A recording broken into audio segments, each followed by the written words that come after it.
Bonsoir à tous, bienvenue.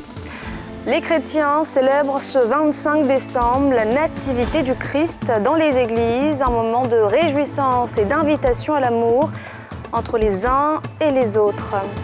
Hier soir, les Abidjanais sont sortis nombreux pour célébrer aussi cette fête, ambiance dans les bars et boîtes de nuit à suivre. Et puis la mort ce matin de l'opposant malien Soumaïla Cissé des suites de la maladie à coronavirus. Nous sommes le 25 décembre, jour de Noël. Outre l'aspect festif, cette célébration revêt un caractère religieux pour les chrétiens. Ce jour marque la naissance de Jésus-Christ, le Fils de Dieu. Et comme tous les ans, c'est à l'église que les fidèles se sont retrouvés. Nadja Eja, Mathurin Badé. C'est un moment hautement spirituel pour les chrétiens du monde entier qui célèbrent ce 25 décembre comme chaque année la naissance de Jésus-Christ. Selon les Saintes Écritures, Dieu fait chair à travers la Vierge Marie est venu pour sauver l'humanité du péché et lui apporter le salut. C'est un acte très important qui, comme la Pâque, célèbre donc l'amour de Dieu manifesté de manière concrète, palpable et visible aux hommes.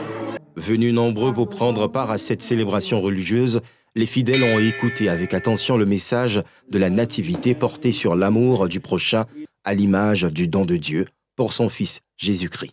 Le salut dont il est question, ce n'est pas un salut armé, ce n'est pas un salut pour prendre des armes pour détruire ceux qui sont contre nous, mais c'est un salut qui nous invite à la lumière, à remettre notre soi entre les mains de Dieu et à aimer nos frères, parce que l'amour désarme la haine. Un amour inconditionnel accueilli avec beaucoup d'allégresse par les fidèles chrétiens qui n'ont pas manqué de le démontrer.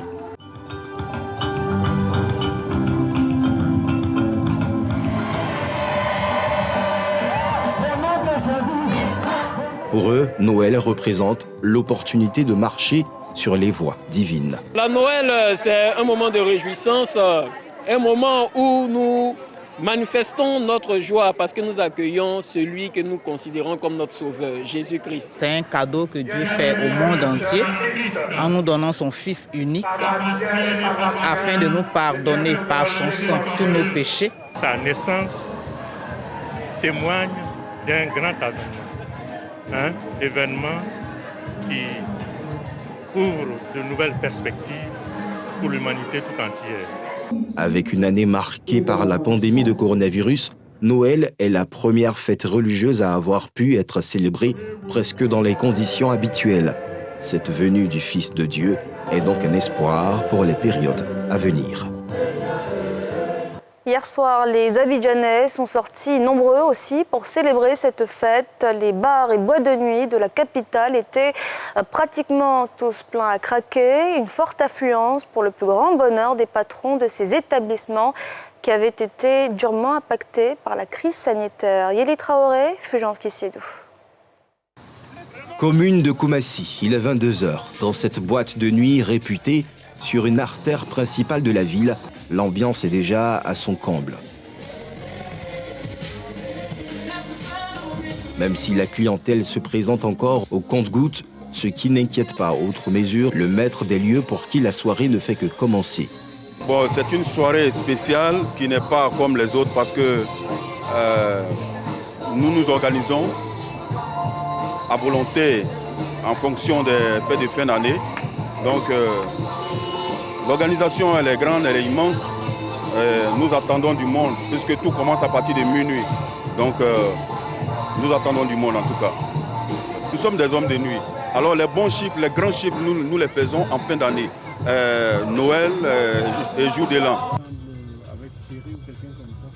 Direction Blocos, dans la commune de Cocody. Il est 23h. Dans ce regroupement de maquis très couru, la clientèle est déjà là et bien installée. On a du mal à se frayer un chemin dans des dédales de ce lieu bondé de monde, venu célébrer le réveillon de Noël. Nous sommes venus prendre un pot, voilà, question de perdre de temps et puis essayer d'oublier tout ce qu'on a eu à à passer durant cette année. Malgré cette crise, du moment où nous sommes restés en bonne santé, c'est le plus important, alors on doit profiter. On est au soir du 24. Voilà, donc on vient ici juste un peu pour déstresser et puis voilà. On a décidé d'être entre amis. Entre amis, c'est-à-dire quoi? On veut vivre la convivialité, l'amour, le partage. C'est-à-dire que c'est l'esprit de Noël qu'on veut prôner en fait. On est en famille, on essaye d'échanger un peu, passer le temps entre nous. La crise est là, mais on essaye de minimiser un peu la chose, on veut dire. Donc c'est comme d'habitude, on va dire. Le gérant et l'ensemble du personnel se frottent les mains. C'est une soirée spéciale, un jour où nous apprêtons et nous attendons un max de clients qui viennent passer un moment inoubliable, passer un moment joyeux en famille, dans une ambiance conviviale. Il est presque minuit. Cap maintenant sur la commune de Yopougon, un célèbre dancing situé à Nyangon-Carrefour Texaco. Ici, on a déjà atteint la vitesse de croisière. L'établissement presque rempli à craquer continue à recevoir du monde, au grand bonheur du responsable des lieux pour qui cette soirée est cruciale. Il y a beaucoup de monde en cette période de fête. Voilà, l'ambiance est là, j'ai de lumière et tout, les salons sont confortables. Donc on reçoit, il n'y a pas de problème, on est habitué à cela. Les fêtes de Noël, les fêtes de fin d'année, nous sommes déjà aguerris pour cela. On reçoit au fur et à mesure parce qu'il y en a qui viennent tôt, qui repartent, il y en a qui viennent après. Donc c'est la routine. Cette soirée de veille de Noël aura été l'occasion, en attendant le bouquet de la nuit de la Saint-Sylvestre, d'évacuer le stress de cette année chaotique du Covid-19, avec, il faut le dire, un relâchement dans l'application des mesures barrières. Et cette nuit de Noël a été sécurisée par l'opération Mirador, une opération mise en place par le CNS, le Conseil national de sécurité, afin de permettre aux populations de passer de paisibles fêtes de fin d'année. Comment s'est donc déroulée l'opération la nuit dernière? Le reportage de Timé Danger et Aruna Zeba. Après les artères des shows de nuit abidjanaises, les hommes du dispositif de prévention des accidents en cette période de fête de fin d'année se déploient sur les axes routiers du pays. Première destination, l'autoroute du Nord. Ici, à quelques 2 km du corridor de Gesco, la police spéciale de la sécurité routière met son filet. Ce minicar en partance pour une doucie est le premier à être pris. Infraction relevée, surcharge avec ce passager assis sur un bidon vide d'eau. Ici, là, ça là, c'est pas un siège. Hein? Bon, comme nous sommes en période de sensibilisation, on ne va pas vous donner une contravention par rapport à ça, mais on veut te faire comprendre que tu dois changer, tu ne dois plus faire ça. Autre véhicule interpellé pour l'opération, ce car, aux passagers mécontents, l'adjudant de police situe les enjeux. Mais si vous passez deux jours sur la route, c'est mieux qu'on va partir dire à votre famille Yako. Bonne arrivée est mieux que Yako. L'alcotest et le contrôle physique du véhicule ne relèvent aucune faute. Le véhicule poursuit sa route pour laisser la place à cet autre minicar. Sa destination, Taï, dans l'ouest du pays, à 599 km de la capitale économique Abidjan. Le conducteur est d'emblée soumis au test d'alcoolémie. Vous allez souffler. Inspirez un peu.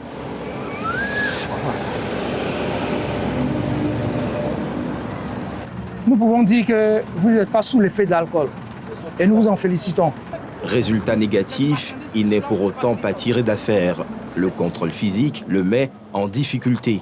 Le minicar manque de roues de secours. Le pneu secours.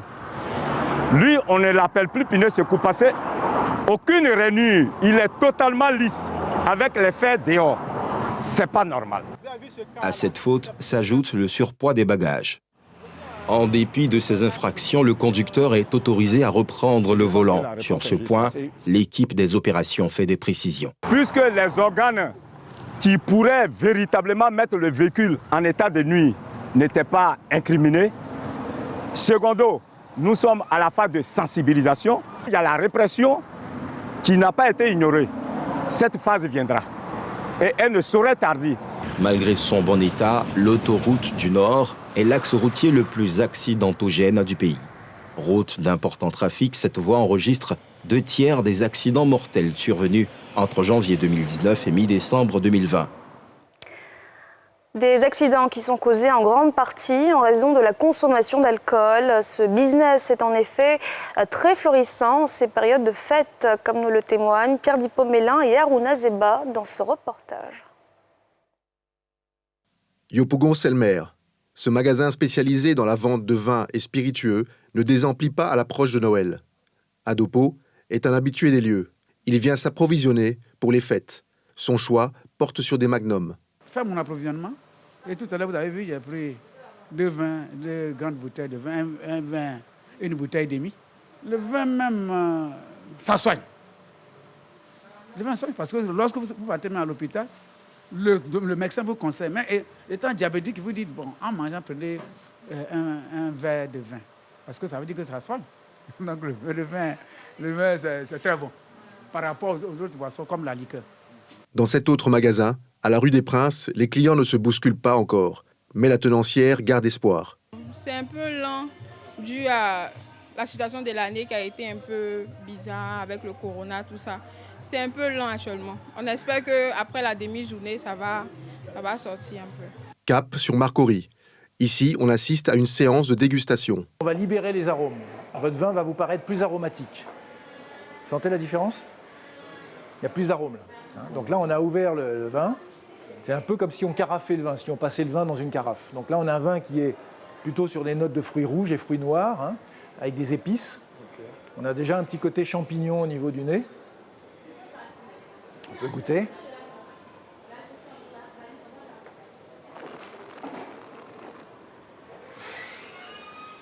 Donc là, on a un vin qui est très gras. On trouve toutes les grandes familles de vins, allant de ceux au fort caractère jusqu'aux plus moelleux, en passant par les vins souples. Toutes les régions de France, productrices de vin, sont représentées. Le maître des lieux explique. Nous travaillons avec une clientèle vraiment française, européenne, ivoirienne et internationale. Donc on a, vous voyez, vous avez un repérage au niveau du magasin. On fait tout ce qui est champagne, tout ce qui est champagne, crémant, les vins blancs, les vins rouges et toutes les régions de France, c'est-à-dire Bordeaux, Languedoc, Côte-du-Rhône, etc. Ensuite, on a des vins étrangers, italiens, espagnols, argentins, Afrique du Sud, libanais, voilà. Et après, on a une grosse gamme aussi qui concerne tout ce qui est spiritueux. Donc là, on a une gamme importante de whisky, notamment de rhum et tout ce qui est boisson pour faire les cocktails.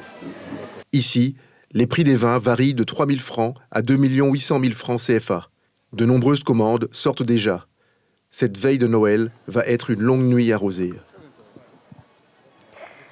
Et puis comme cadeau de Noël, la ministre de l'Assainissement et de la Salubrité a offert à une quarantaine d'élèves une sortie écologique, une manière pour Anne Désiré Ouloto de les divertir tout en leur inculquant des valeurs de salubrité. Pierre Dipomélin. Faire de ses enfants des ambassadeurs de la propreté, c'est entre autres un des objectifs de cette balade écologique offerte à une quarantaine d'élèves du plateau par la ministre Anne Désiré Ouloto en charge de l'assainissement et de la salubrité. Les enfants ont touché du doigt toutes les étapes du traitement des déchets au centre de valorisation d'enfouissement technique de Kosiwan et les sites de transfert à Angué-Doudou. Après la visite guidée, la ministre, comme une institutrice, débriefe avec les élèves. Aujourd'hui, j'ai appris que quand les camions partent chercher les ordures, ils viennent d'abord ici et on couvre les camions et après on les envoie de l'autre côté. Une pédagogie qui a permis aux élèves de prendre conscience de la nécessité de protéger l'environnement. C'est une grande première qui a été impulsée par l'ambition du président Ouattara de faire en sorte que la Côte d'Ivoire soit un pays propre et de faire en sorte que les ordures ménagères soient traitées autrement et que ces ordures ménagères également soient valorisées. Et donc nous avons partagé cette vision avec les enfants qui ont beaucoup apprécié et je voudrais leur dire merci. Les enfants ont eu l'occasion d'aller sur le chemin des déchets depuis donc, les domiciles jusqu'au centre de valorisation et d'enfouissement technique à Kosiwan. Notons que le centre de valorisation et d'enfouissement technique de Kosiwan a vu le jour suite à la fermeture de la décharge d'Akwedo. Ce centre moderne permet la production de compost et d'électricité. Dans l'actualité sportive, la FIFA met en place un comité de normalisation pour la gestion du football ivoirien. Ce comité, selon la Fédération internationale, se chargera de gérer les affaires courantes de la FIF. Pourquoi une telle décision de la FIFA? Élément de réponse dans ce récit de Salif Yalekwe. Nouveau rebondissement dans l'affaire du football ivoirien. La Fédération internationale de football et Association FIFA, qui avait suspendu le processus électoral, a décidé jeudi de mettre en place un comité de normalisation pour la Fédération ivoirienne de football. Le mandat du comité de normalisation comprendra les tâches suivantes. Gérer les affaires courantes de la FIF, réviser partiellement les statuts et le code électoral de la FIF, lorsque nécessaire dans le contexte des élections, afin de leur garantir leur conformité avec les statuts et les exigences de la FIFA, et veiller à leur adoption par l'Assemblée générale de la FIF. Réviser les statuts de certaines parties prenantes et, en dernier lieu, agir en qualité de commission électorale pour l'organisation de l'élection d'un nouveau comité exécutif de la FIF sur la base des statuts et du code électoral revisé. Son mandat expirera le 31 décembre 2021. La Fédération ivoirienne de football a saisi lundi le tribunal arbitral du sport, TAS, en vue de la levée de la mesure de suspension imposée par la FIFA suite à un blocage du processus électoral du président de l'instance fédérale ivoirienne. Le principal opposant malien, Soumaïla Cissé, qui avait été retenu en otage pendant près de 6 mois par des djihadistes, est décédé ce vendredi 25 décembre du coronavirus. Il était une figure éminente de la politique et de l'histoire récente du Mali. Il avait aussi à 3 reprises brigué la magistrature suprême. Yeli Traoré.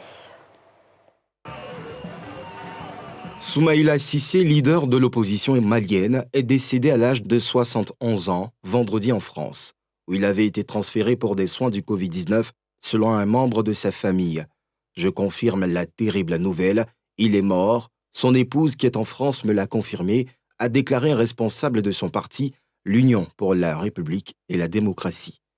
Ancien ministre et ex-président de l'UEMOA, l'Union économique et monétaire ouest-africaine, Soumaïla Cissé était une figure politique majeure dans son pays, mais aussi dans tout le continent africain. Son décès absolument inattendu, et alors que beaucoup le voyaient déjà prochain président du Mali, est une immense et très triste surprise aujourd'hui pour tous les Maliens.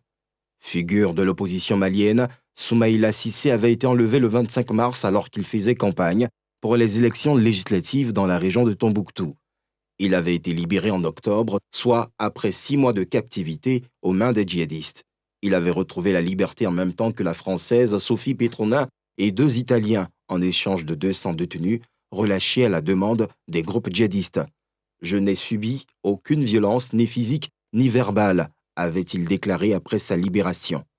Ancien chef de l'opposition parlementaire, Soumaïla Cissé a été 2e à 3 reprises de l'élection présidentielle. Au scrutin présidentiel de 2013 et de 2018, il s'était incliné face à Ibrahim Boubacar Keïta, renversé le 18 août par des colonels. Ingénieur informaticien de formation, Soumaïla Cissé a étudié au Sénégal et en France, où il a travaillé dans de grands groupes avant de rentrer au Mali. Qui sont ces artistes qui font vivre Noël à la rencontre de ces petites mains au cœur de la magie? Un reportage à retrouver juste après le JT, mais avant, un extrait.